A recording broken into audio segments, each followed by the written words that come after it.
ضمیر کی آواز کے ناظرین، میں فضل چودھری آپ سے ایک واقعہ شیئر کرنا چاہتا ہوں، مشاہدہ بلکہ شیئر کرنا چاہتا ہوں۔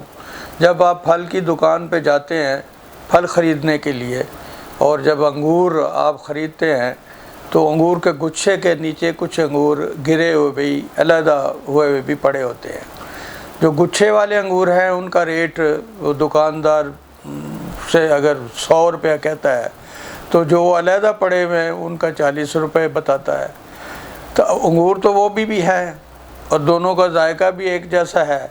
اب اس میں دیکھنے والی بات یہ ہے کہ ایک گچھے میں جو انگور ساتھ ساتھ ہیں، اکٹھے ہیں، ان کی حیثیت جو ہے ان انگوروں سے جو علیحدہ ہو کے نیچے گرے ہوئے ہیں کافی فرق ہے اور کافی اہم ہے۔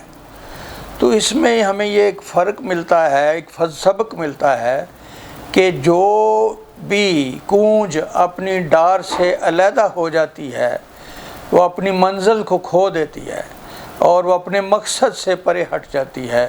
تو اسی طرح وہ گچھے کی طرح اور جو اکٹھے رہتے ہیں ایک مقصد کے لیے، ایک گھر کے افراد جو ہیں وہ اکٹھے رہتے ہیں اور اسی طرح رہتے ہیں جس طرح یہ 5 انگلیاں ہیں، یہ 4 دیکھنے میں تو اوپر نیچے ہیں، جب جھکتی ہیں تو ایک جیسی ہو جاتی ہیں اور جب مٹھی میں ہوتی ہیں تو ایک طاقت بن جاتی ہیں۔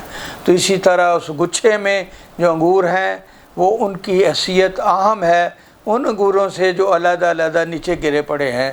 تو اس میں ہمیں ایک چھوٹا سا مشاہدہ ہے جس میں یہ سبق ملتا ہے کہ اتحاد، یکجہتی اور اکٹھے پن میں بہت برکت ہے اور قوت ہے اور اس میں ایک مقام ہے۔ تو اس لیے ہمیں اپنے خاص طور پہ عیالداری میں ہمیں یکجہت ہونا چاہیے اور ہم آہنگ ہونا چاہیے، اور اسی طرح اس کو ہم آگے پھیلائیں معاشرے میں۔ تو یہ بات معاشرے میں بھی چلتی ہے کہ وہاں ہم معاشرے کو خوشگوار ماحول دینے کے لیے ہم میں ایک دوسرے سے علیحدگی یا لا تعلقی کا اثر جو ہے وہ نہیں جانا چاہیے۔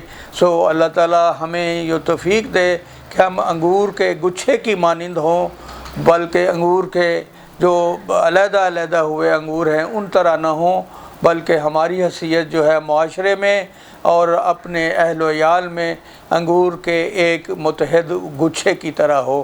اللہ تعالی ہمیں ایسا سوچنے کی توفیق عطا کرے۔